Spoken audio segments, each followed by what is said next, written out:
Hi, thanks for joining us for New School Live at Parsons Making Center. We're here downtown in New York City at the New School, a university offering a range of studies from art and design, media management, liberal arts, the performing arts, and more. New School Live is our way of introducing you to the people, programs, and learning that set us apart. It's also interactive, so you can ask questions and comment in our Facebook comment area. We're excited to introduce you to some of the people here at the Making Center, which is our sprawling new facilities that bring together creative tools and students who are reimagining art and design for the next century. So make up your questions, get ready. We're about ready to meet our first student. And my name is John Hafner-Layden, and I'll be walking you through this next half an hour, chatting with the students and also with some Parsons leaders who helped make the Making Center come to life. Our first student who's here now, his name is Nicholas Herrera, and he's a master's student in interior design and lighting design. Hi, Nick. Hey, Jen. How are you doing today? Pretty good. Just working. Great. So tell us a little bit about what you're doing here, where we are now. We're in the machine shop, but what's here and what do you use as part of your creative work? Usually in architecture and interior design work, we tend to do a lot of models and tend to explore different cultures and their way of building. For example, I'm working on Japanese joinery in relationship to the sexuality of a flower, because our program right now, it's a flower shop down in the Upper West Side. So I'm exploring the way Japanese people used to work with wood in order to make joints that didn't need any nails, didn't need any glue. So in order to create some of these more complicated cuts that usually you would do by hand, and I wouldn't have time to cut by hand, I can come to the machines here and speed up the process of working with that. Great. So you're creating things that will go into a shop that you're working on right now. We're not working to full scale. We're working to. I'm a first year, so we're not doing a design build. What we're doing is we're creating small samples so we can show that this is how a typical detail would look like, without necessarily making a full scale project. So it's a way of showing the professors and showing the clients and showing maybe the jurors that this is how a corner would look in real scale, but we won't necessarily be designing the entire shop. That's great. So what tool are we at here, and what are you going to be doing with it, or what are you doing on it? Right now, it's the vertical bandsaw. What I'm doing is I'm creating little slots inside triangulating the wood. So when I join it, you'll get to see the bands in between the plywood and the bands that I created. Oh, what a great project. Thank you for talking to us. I'm joined by Joel Towers, Dean of Parsons School of Design, who stopped by to tell us a little bit about the Making Center and how he thinks it's changing the way students are creating here. Hi, Joel. How are you? Hi, John. How are you? Good. Thanks for stopping by. You led the development of this space, and tell us a little bit about why it's important and what you would want people watching to take away from what they understand about the Making Center in Parsons. Sure. Look, the Making Center is really the natural evolution of the curriculum at Parsons. And when I say that, we've spent really the last decade or so rethinking and repositioning the Parsons art, design, and business curriculum in order that it is focused on the challenges of the 21st century. And it's really meant redesigning the design school, as our provost likes to say. And that work has been largely curricular and driven by an amazing faculty over the course of this last decade. This space is the logical next step in that work, because the space of the school needs to facilitate the kind of incredible opportunities that are built into this this amazing 21st century curriculum. And so this kind of Making Center, which goes from the digital to the physical, it transcends all of the different practices of Parsons, and indeed is a kind of working space open to the entire university, allows students in a range of different disciplines from a range of different approaches to be working together to reinvent and imagine what they can make in the digital and physical worlds. So you mentioned that it's open to students from throughout the university, which is media studies, performing arts, liberal arts, social sciences. Students could come in here and develop projects working with students they never had a chance to work with before and create something that's really, truly interdisciplinary. So there's a way this is kind of opening out what's possible for the future.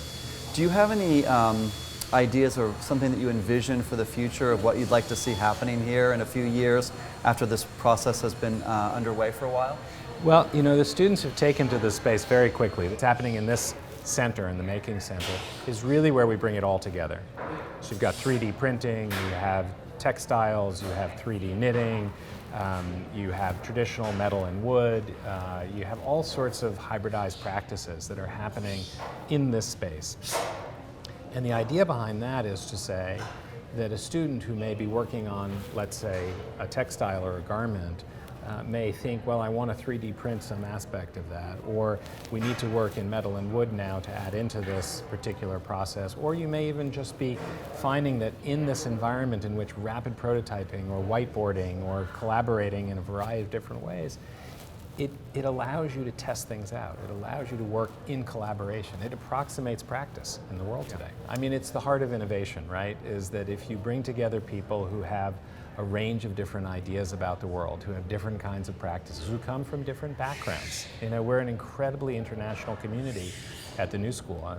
You know, Parsons is almost 42% international, which brings together students from across the globe who come with their different backgrounds, their different experiences, their creativity, their innovation, and you put in front of them a challenge. And instead of having the same group of people from the same background trying to solve that problem and giving you basically the same solution you already have, you have the basis of innovation. You have different perspectives coming together. You have a kind of clash of ideas out of which emerge new possibilities, new thoughts, new ways of framing issues from cultural, physical, environmental. I mean, this is the stuff that makes a place like this so exciting. Great. Well, thank you so much for opening the space to us and stopping by to talk for us for a little bit. I think we're going to go now to some other students working here in the Making Center and learn how they're reimagining their creative practice. Thanks for joining us. One thing I want you to know about the Making Center is that by design, it surrounds students with tools of different technologies so that students can bring together making methods in ways that we've never seen before. One of the spaces where that's most common is in the 3D printing area. Most people have seen typical 3D printers, but here in the Making Center there are kinds that include ones where you can print more than one kind of material together. So they're enabling us and our students to create things that can address the medical field, can address making where furniture needs to be able to be both flexible and sturdy, all sorts of things. And here meeting with us today are two students. One of them is Eugene Cheng. He's a BFA product design student, and the other is Collier, an integrated design BFA student, both of whom are using 3D technology in their printing. So I want to talk first to Eugene Cheng. So hi, Eugene. Hi, nice to meet you. Great to see you today. Thanks for taking time out of your busy schedule to work on this project. Tell us a little bit about what you're working on right now, both what you're using and what you're making. So right now I'm printing in standard PLA, which is a hard, rigid plastic. I'm trying to print modular pieces for this chair that I'm making. It's a project from last semester, but I wasn't able to finish it because the laptop I had wasn't strong enough, the processing speed, so we got stronger computers over here with 16 gigs of RAM. So now I'm going back and reiterating on it and trying to create a better model. Great. So the chair that you're sitting on now is one you made basically on tools here in what are now in the Making Center? Yeah, somewhat. Most of it is made here. Some of it I outsourced from outside just because I had a week span to do it. And I printed this is all flexible, so the clear. Yeah, do you want to sit down in that just to sort of? Yeah. So the clear right here is a flexible material, and that allows people to be able to sort of sit and have a nice softer feeling to it, where this is more rigid. So it's sort of imitating the upholstery feature where you have a hard material on the bottom and a soft material on top. So this isn't just standard 3D printing. You're using 3D printing in different materials to let you do something that you wouldn't have otherwise been able to do with a standard. Yeah, and this is more, this is called like parametric modeling. So I use this program called Grasshopper and is able to generate these forms.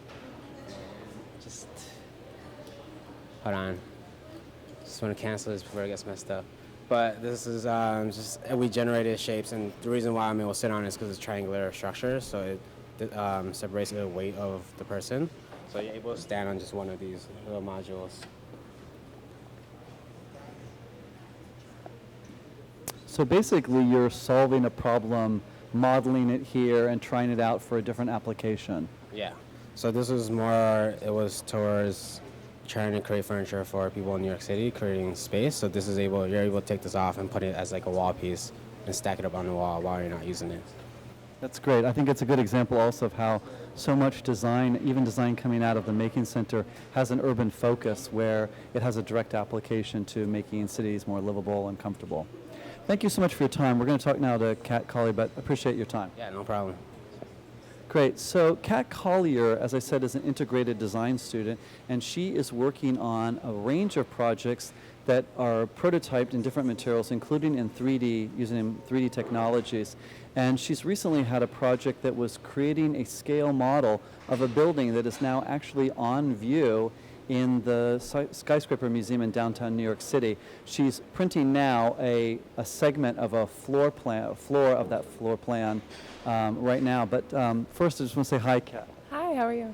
Great. Thank you so much for joining us. So, what are you working on here, and what is this that you're making it out of?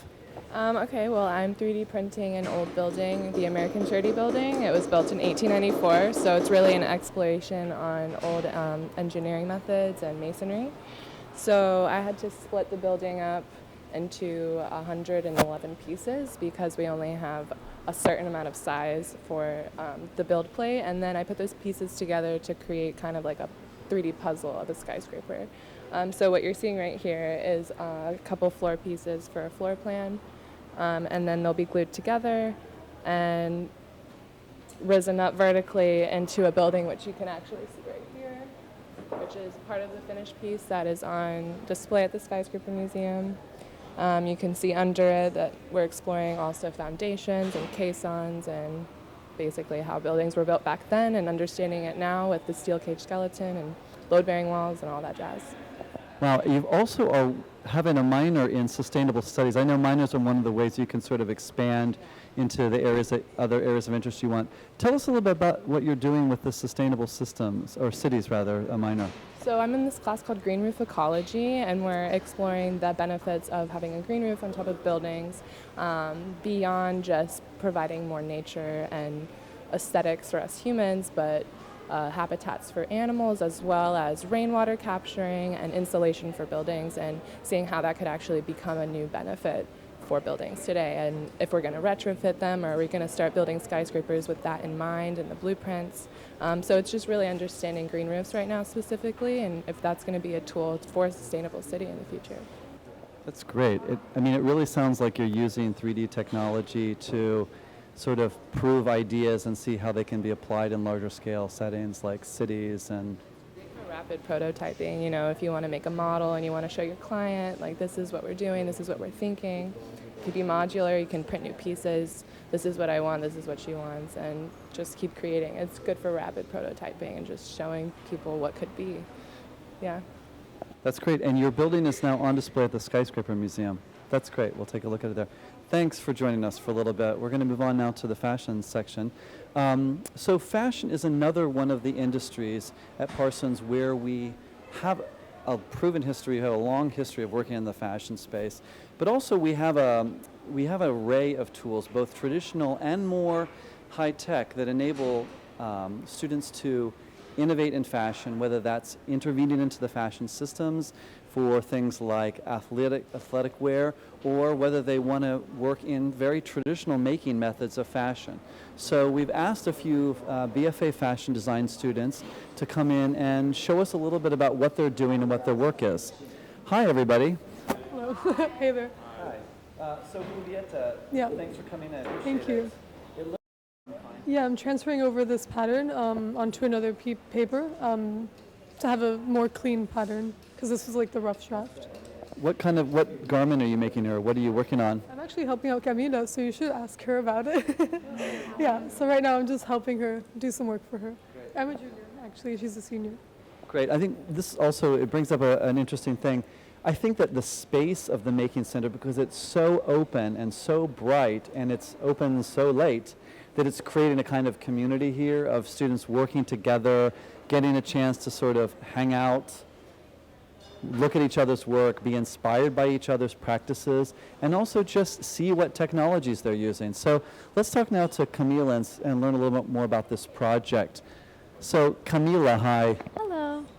Now you're in your senior year, and in your senior year you make a fashion collection that you present publicly, which is a big deal.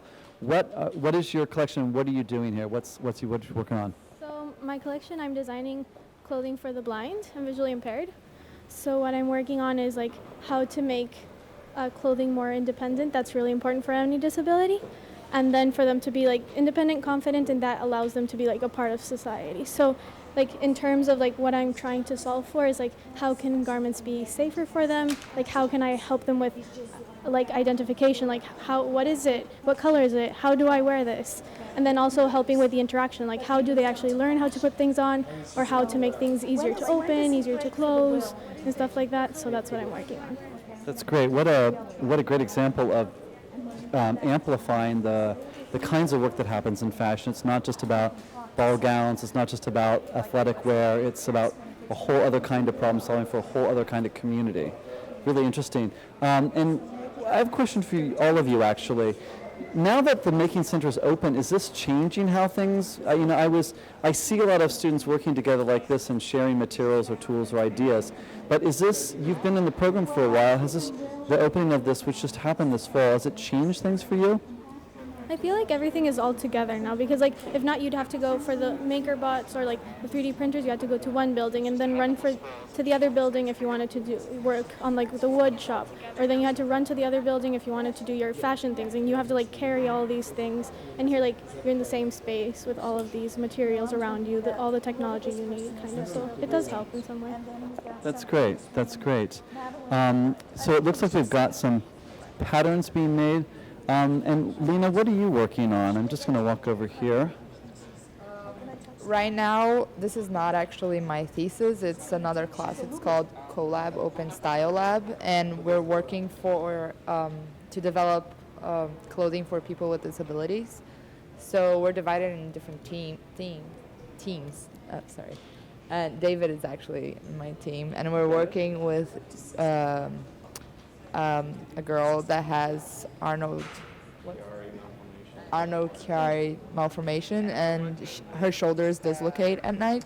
So we're developing a brace that can keep her shoulders in place, that can actually be worn during the day too, and it's like cool and fashionable, and she's like proud to wear that.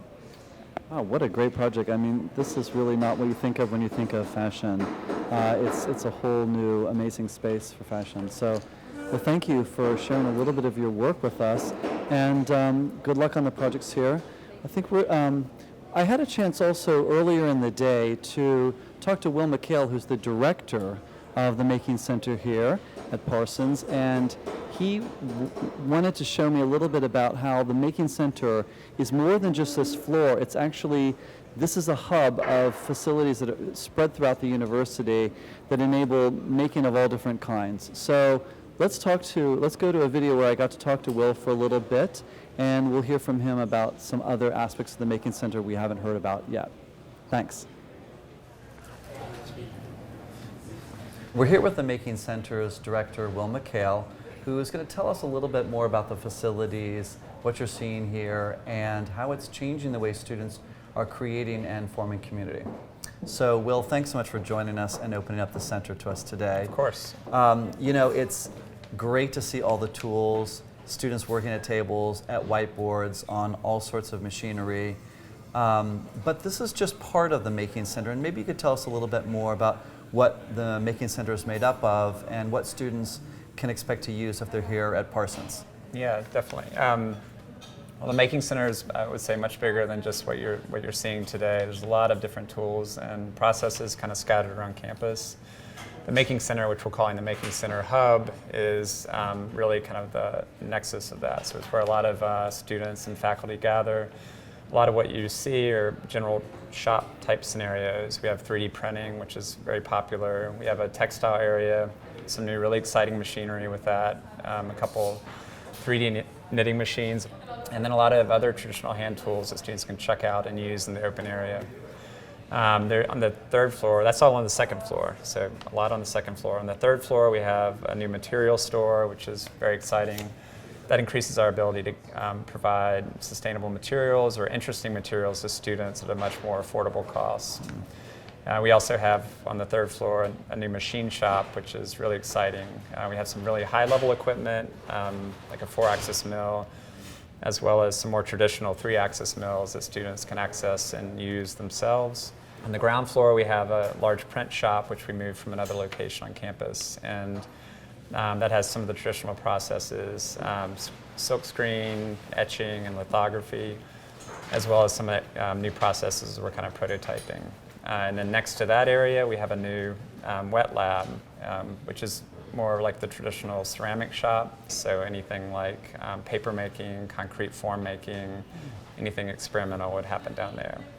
It sounds like students are working in all sorts of different disciplines, and there's something, whether you're a design and technology student working on a laptop here, or whether you really want a traditional hand tool, or whether you're an SDS student, developing design business problem solving strategies.